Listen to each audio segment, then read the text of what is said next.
लगेगी क्योंकि इसके अंदर नॉलेज मौजूद है और नॉलेज सकता है थोड़ी बोरिंग, हर चीज़ को इंटरेस्टिंग नहीं बनाया जा सकता। आपको फोकस्ड होना पड़ेगा, आपको चीज़ों को ध्यान देना पड़ेगा, सीरियस होना पड़ेगा अपनी स्टडीज़ के साथ, तभी आप आगे जाकर पढ़ पाएंगे।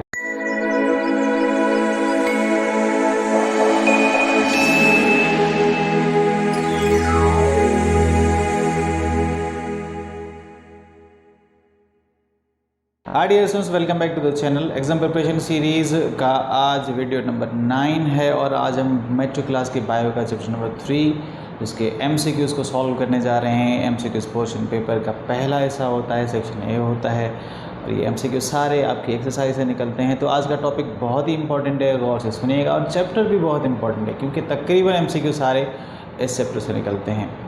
मोस्टली एमसीक्यूज़ यहाँ इस चैप्टर से आते हैं। तो आज का चैप्टर बहुत ही इंपॉर्टेंट है, चैप्टर पूरा इंपॉर्टेंट है।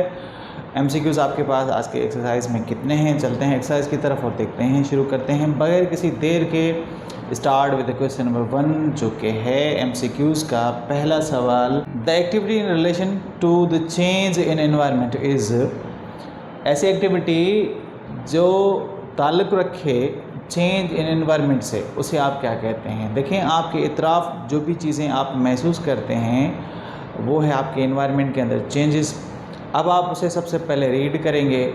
रीड करने का अमल जो है आपकी बॉडी जो उसे रिसीव करेगी उसे आप कहते हैं स्टिमुलस। आपके पास ए में ऑप्शन है स्टिमुलस, जो कि नहीं होगा क्योंकि ये जो है वो एक्टिविटी नहीं है, जो उसको तो आपने रीड किया है अभी। अब आप क्या करेंगे, आपने गर्मी को महसूस किया है, आपने स्टिमुलस था हीट की स्टिमुलस को रिसीव किया है। अब आप क्या करेंगे, अपने आप को ठंडा रखने के लिए ठंडी जगह पे जाएंगे, है ना, जाएंगे ना। तो इस अमल को आप कहते हैं। तो दूसरा जो आपके पास ऑप्शन है वो रेस्पॉन्स, यानी आपने जो एक्टिविटी की है स्टिमुलस को रिसीव करने के बाद, दैट इज़ कॉल्ड रेस्पॉन्स। तो एमसीक्यूज़ का पहला जो क्वेश्चन जो है उसका राइट आंसर जो है वो है बी में, रेस्पॉन्स आप करेंगे स्टिमुलस को, activity you have done in response of the stimulus. Question number 2, stimulus is detected by. अब बाहर से जो तब्दीलियां हैं, बाहर की जो तब्दीलियां हैं, एनवायरमेंटल चेंजेस है या फिर हमारी बॉडी के अंदर भी चेंजेस होती हैं, उनको जो रीड किया जाता है वो कौन रीड करता है, कौन है वो आदमी जो उस चेंजेस को रिसीव करता है। वो जो अंदर हमारी बॉडी के अंदर रिसेप्टर बैठे हुए हैं ना, बाहर से हमारे बॉडी के अंदर 5 रिसेप्टर हैं, 5 सेंस ऑर्गन हैं, जो कि टेस्ट को, जो कि साउंड को, जो कि टच को, जो कि हीट को, जो कि लाइट को, इन सब चीज़ों को महसूस करते हैं, ये रिसेप्टर कहलाते हैं। तो हमारी बॉडी के अंदर जो रिसेप्टर वो ऑर्गन होते हैं, रिसेप्टर ऑर्गन भी हो सकते हैं, रिसेप्टर हमारे सेल भी हो सकते हैं, रिसेप्टर हमारे टिश्यू भी हो सकते हैं।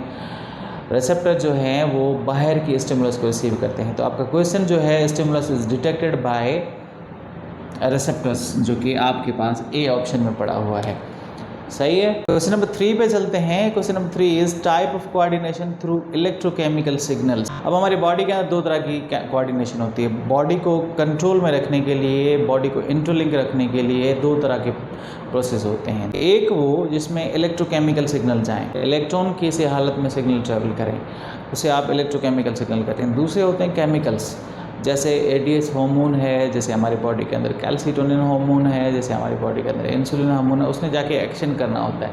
अब जो इलेक्ट्रोकेमिकल सिग्नल कहें उसे आप क्या कहते हैं, type of coordination through electrochemical signal, वो कौन सी कोऑर्डिनेशन है, नर्वस कोऑर्डिनेशन है, केमिकल कोऑर्डिनेशन है या मैकेनिकल कोऑर्डिनेशन है।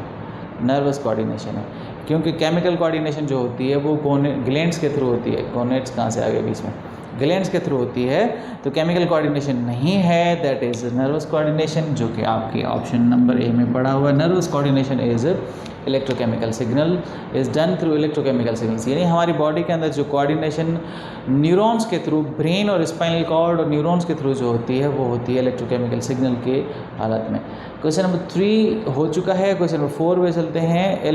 The chemicals release from one cell and carried to signal some distant cell through the blood stream. वो केमिकल जो कि किसी एक ऑर्गन से निकले और ब्लड के स्ट्रीम से होता हुआ टारगेट तक पहुँचे, उसे आप क्या कहेंगे, न्यूरोट्रांसमीटर, एंजाइम, हार्मोन या फिर ऑल ऑफ दीज। न्यूरोट्रांसमीटर जो कि न्यूरॉन के जो सेल होते हैं ना, इस तरह के न्यूरॉन के जो सेल होते हैं, ये अपने साइड वाले सेल को जो है इस तरह जो है सिग्नल देते हैं, इस तरह अटैच होते हैं। तो इनके बीच में जो सिग्नल जाते हैं वो तो इलेक्ट्रॉन की सूरत में जाते हैं, तो वो इलेक्ट्रोकेमिकल सिग्नल कहलाते हैं या न्यूरोट्रांसमीटर सिग्नल कहलाते हैं। अब कौन से सिग्नल जाएंगे? वो जाएंगे ब्लड के थ्रू। ब्लड के थ्रू जो सिग्नल जाते हैं वो हार्मोन्स कहलाते हैं। तो आपका क्वेश्चन नंबर 4 जो है उसका सही जवाब जो है वो है सी में हार्मोन्स। ग्लैंड्स हमारी बॉडी के अंदर मौजूद हैं, वो केमिकल रिलीज करती हैं और वो ब्लड स्ट्रीम में छोड़ देती हैं, फिर जाकर वो ब्लड के थ्रू टारगेट एरिया तक पहुंचते हैं। तो हार्मोन्स इसका सही जवाब है। क्वेश्चन नंबर 5 है the type of coordination exhibited by plants. Plants के अंदर कौन सी कोऑर्डिनेशन है? Nervous coordination, chemical coordination, mechanical coordination, both and B. Nervous coordination उनमें होती है जिनमें ब्रेन होता है। आप में होती है नर्वस कोऑर्डिनेशन? चेक करें, ब्रेन जिनमें होता है उनमें नर्वस कोऑर्डिनेशन होती है। पौधों में है ब्रेन? नहीं है, नर्वस कोऑर्डिनेशन नहीं होगी। पौधों के अंदर जो कोऑर्डिनेशन होती है वो केमिकल कोऑर्डिनेशन होती है, उनमें केमिकल्स रिलीज होते हैं, उनमें केमिकल सिग्नल रिलीज होते हैं, उनमें भी हार्मोन्स, उनमें भी केमिकल सब्सटेंस रिलीज होते हैं। तो क्वेश्चन नंबर 5 जो है इसका सही जवाब जो है वो बी है। क्वेश्चन नंबर 6 पे चलते हैं। Part of brain involve in reasoning. Brain का कौन सा हिस्सा रीजनिंग में इन्वॉल्व है? रीजनिंग में आपके पास ऑप्शन है fore brain, cerebrum, cortex, frontal lobe. थोड़ा सा कंफ्यूजिंग, फोर ब्रेन और फोर ब्रेन का पार्ट भी सेरिब्रम भी उसी का पार्ट है, कॉर्टेक्स इसकी आउटर रीजन होती है, frontal lobe part of brain which involve reasoning जो है वो फ्रंटल लोब करता है। हमारा फ्रंटल लोब जो है ना, ये सारे मैसेजेस जो हैं वो पैराइटल लोब रिसीव करता है। फ्रंटल लोब जो हमारी एक्टिविटीज़ को कंट्रोल करता है, उसमें रीजनिंग है। तो reasoning is controlled bye frontal lobe, brain का पार्ट है जो कि फ्रंट रीजन पर मौजूद है। क्वेश्चन नंबर 6 का सही जवाब जो है वो है फ्रंटल लोब। कौन से ऑप्शन में है? डी ऑप्शन में मौजूद है। क्वेश्चन नंबर 7 है आपके पास, the part of brain involved in balance and precision in movement और बैलेंस को रखने के लिए हमारी बॉडी के अंदर कौन सा पार्ट है दिमाग का? Cerebrum, cerebellum, thalamus and medulla oblongata. 4 आपके पास ऑप्शन है, सेरिब्रम, सेरिब्रम नहीं होगा। सेरिबेलम जो है वो जो हाइंड ब्रेन का पार्ट है वो हमारे मूवमेंट को कंट्रोल करता है। तो movement is controlled by cerebellum, जो कि आपके पास ऑप्शन नंबर बी में मौजूद है। क्वेश्चन नंबर 7 का B option, movement is controlled by cerebellum. Question number 8 जो है आपके पास है, vital functions for survival of animal are regulated bye.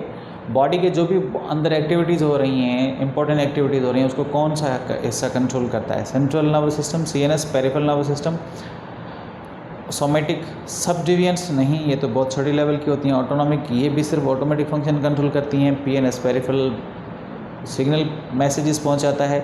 CNS यहाँ पे सही ऑप्शन होगा क्वेश्चन नंबर 8 का, जो कि ए ऑप्शन मौजूद है। सेंट्रल नर्वस सिस्टम हमारी बॉडी के सारे वाइटल एक्टिविटीज़ कंट्रोल करता है। सेंट्रल नर्वस सिस्टम के अंदर ब्रेन आता है ना, तो ब्रेन सारी एक्टिविटीज़ को कंट्रोल करता है। क्वेश्चन नंबर 9 है, the shortest pathway of reflex action, sudden actions inside the body. अब ये सडन एक्शन जो होते हैं उसका शॉर्टेस्ट पाथ कौन सा है? आपने पढ़ा होगा चैप्टर के अंदर के 2 तरह की न्यूरॉन्स होती हैं, एक जो सेंसेशन लेकर जाएं, स्टिमुलस के सिग्नल को लेकर जाएं, जो कि हमारी बॉडी के अंदर होती हैं सेंसरी न्यूरॉन्स, और दूसरी जो है ऑर्डर लेकर आती है मोटर। तो शॉर्टेस्ट डिस्टेंस कौन सा हो सकता है? एक न्यूरॉन पे तो होगा नहीं, क्योंकि एक तो सिग्नल लेके जाएगी या लेके आएगी, तो पूरा प्रोसेस मुकम्मल हो उसमें 2 न्यूरॉन्स जो हैं वो शॉर्टेस्ट हो सकती हैं। B is the correct option of question number 9। Question number 10 आपके पास, the type of lens in eye is convex concave. बहुत ही छोटी क्लास है, दूसरी क्लास से आप पढ़ते आ रहे हैं। 10वां सवाल जो है, कॉन्वेक्स लेंस आपके आँख के अंदर होता है, A is correct option. Question number 11 जो है आपके पास है, किधर गया, पकड़ में आजा। और द ऑटोमेटिक, सही है, the automatic process of altering focus to get sharper image of near object. किसी भी आँख के अंदर ये सलाहियत मौजूद है कि वो नियर ऑब्जेक्ट का इमेज लेने के लिए ऑटोमेटिक प्रोसेस फोकस करेगी, तो उसको आप क्या कहेंगे? उसको आप कहेंगे विजन तो पूरी नज़र है, accommodation, focus, all of this, accommodation, the automatic process of altering the focus of near object to get sharper image, ये है अकोमोडेशन जो कि आपके ऑप्शन नंबर बी में पड़ा हुआ है। क्वेश्चन नंबर 12 जो है आपके पास 12वां जो सवाल है, the vitamin necessary for proper eye vision, आंख के लिए कौन सा वाइटामिन ए ज़रूरी है? आंख के लिए वाइटामिन ए ज़रूरी है, जो कि ऑप्शन नंबर ए मौजूद है, जिसको आप रेटिनॉल भी कहते हैं, है ना। आंख के लिए जो दवाएं होती हैं उनमें रेटिनॉल शामिल होता है, तो वाइटामिन ए, और फिश के मीट में भी ये होता है। क्वेश्चन नंबर 12वें पे चलते हैं, हो चुका है। 13वें पे चलते हैं, 13वें पे चलते हैं, 13वें पे नहीं चलना भाई। क्वेश्चन नंबर 13 पे चलते हैं, colour blind person, the colour blind person can not see, colour blind ऐसा आदमी जिसको कलर ना दिखाई दे। हमारे पास ये बहुत इन्फेक्शन रेयर है, लेकिन यूरोपियन कंट्रीज़ में इन्फेक्शन बहुत ही कॉमन है। जेनेटिकल डिसऑर्डर है कि कुछ लोग ऐसे होते हैं, जैसे जॉन डाल्टन थे, वो कलर ब्लाइंड थे, उनको कलर नज़र नहीं आते। तो कौन से कलर नज़र नहीं आते? आपको सबको पता है कि हमारी आँख के जो लेयर है उसके अंदर दो तरह के सेल्स होते हैं, रोड्स एंड कॉन्स। अब कौन जो है वो कलर आइडेंटिफाई वो करते हैं। कलर जो हम देखते हैं ना, जो भी कलर हम देख पाते हैं वो कौन के सेल उनको आइडेंटिफाई करते हैं। और कौन से कलर? मोस्टली रेड, ब्लू और येलो, ग्रीन, ये जो हैं कलर्स ऑफ लाइट होते हैं। कौन जो है कलर आइडेंटिफाई नहीं करते? आपके पास ऑप्शन यहाँ पे है any colour, red colour, white colour, black colour. Black and white तो कलर ही नहीं है, white means nothing, black means absence of whiteness. Red colour जो कि है आपके पास बी ऑप्शन में, 13 का जो बी ऑप्शन है, यानी रेड कलर जो है वो दिखाई नहीं देता कलर ब्लाइंड पर्सन को। The next question is question number 14, that is the किताब अल मनाज़िर वाज रिटन बाय डैश, जाबिर बिन हयान, इब्न अल हैशम, अली बिन इसा, अबू अली सीना। जाबिर बिन हयान, इब्न अल हैशम। इब्न अल हैशम ने किताब अल मनाज़िर लिखा था।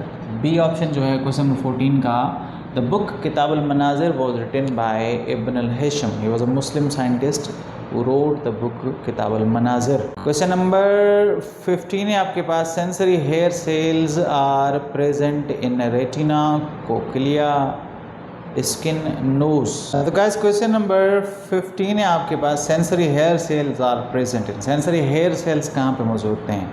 रेटिना के अंदर मौजूद होते हैं? नहीं, sensory hair like cell retina के अंदर नहीं मौजूद होते, कोक्लिया में होते हैं, स्किन में होते हैं, नोज़ में होते हैं। नोज़ में हेयर्स होते हैं लेकिन वो सेंसरी नहीं होते, उनका काम डस्ट फिल्टर करना होता है। स्किन के अंदर हेयर्स होते हैं लेकिन वो सेंसरी नहीं होते, उनके अंदर अलग तरह के सेंसरी सेल लगे होते हैं। कोक्लिया यहाँ पे करेक्ट ऑप्शन होगा, sensory hair cells. 15 number question जो है उसका B option is correct. Cochlea जो कि कान के हिस्से के अंदर होते हैं, कोक्लिया ना कान के पर्दे के अंदर, ये कान का आपकी ये ट्यूब है, ये आपका कान का पर्दा है, यहाँ पे 3 बोन्स होती हैं, मिस बैठी हुई है, 3 हड्डियाँ हैं, और ये जो कोक्लिया है ना इसके अंदर इस तरह के सेंसरी हेयर सेल होते हैं। जब भी यहाँ से आवाज़ की लहर जो है, साउंड वेव जो है इस टेम्पेनिक मेम्ब्रेन से टकराएगी, ये वेव इस हड्डियों में मुंतकिल होगी, फिर जो है जैसे इस यहाँ पे फ्लूइड में मुंतकिल होगी, तो ये हेयर जो है ये वाइब्रेट करेंगे और यहाँ से इलेक्ट्रिक सिग्नल जो है ट्रैवल करके, इलेक्ट्रोकेमिकल सिग्नल ट्रैवल करके जाएंगे फिर इनकी तरफ, और हम सुन पाते हैं। That's how. तो इलेक्ट्रोकेमिकल सिग्नल जाते हैं, और कहाँ से जाते हैं? कोक्लिया के अंदर मौजूद हेयर रिसेप्टर सेल जो होते हैं, हेयर लाइक रिसेप्टर सेल जो होते हैं, उनको रिसीव करते हैं। क्वेश्चन नंबर 15 है आपके पास, the gonads are target organ for, gonads किसके टारगेट ऑर्गन हो सकते? Gonads are the target organ for, नीचे कुछ केमिकल्स लिखे हुए हैं, नीचे कुछ हार्मोन्स लिखे हुए हैं, इनमें सबसे पहले आपके पास FSH लिखा हुआ है, दूसरा आपके पास LH लिखा हुआ है, बाकी A and B none of these है। तो इन केमिकल्स का टारगेट ऑर्गन कौन सा है? ल्यूटिनाइजिंग हार्मोन का और A and B का। गोनेट्स को टारगेट कौन से करते हैं? A भी करता है, B भी करता है। Follicle stimulating hormone follicle sales को एक्टिवेट करता है, ल्यूटिनाइजिंग हार्मोन जो है, ल्यूटिनाइजिंग हार्मोन जो है मैच्योरिटी करवाता है। तो ये दोनों हार्मोन जो हैं, दोनों हार्मोन जो हैं, these are the target, they target the gonads. So both A and B जो हैं, यानी 13 है बल्कि 16 नंबर क्वेश्चन जो है उसका C जो है वो करेक्ट ऑप्शन है। Luteinizing hormone and follicle stimulating hormone both target our gonads, activate our gonads. आज की एक्सरसाइज यहीं पे समाप्त हुई, एंड हुई यहाँ पे। उम्मीद है आपको मज़ा आया होगा पढ़ने में। इसी सीरीज़ के अगले वीडियोस आप तक पहुँचे, इसलिए बेल आइकन को सबसे पहले प्रेस करें। वीडियो अच्छी लगी हो तो लाइक करें और चैनल को सब्सक्राइब ज़रूर करें। वीडियो अच्छी लगेगी क्योंकि इसके अंदर नॉलेज मौजूद है, और नॉलेज जो है हो सकता है थोड़ी बोरिंग हो, हर चीज़ को इंटरेस्टिंग नहीं बनाया जा सकता, आपको फोकस्ड होना पड़ेगा। आपको चीज़ों को ध्यान देना पड़ेगा, आपको अटेंशन में रहना पड़ेगा, सीरियस होना पड़ेगा अपनी स्टडीज़ के साथ, तभी आप आगे जाकर पढ़ पाएंगे। So be serious with your studies, subscribe the channel.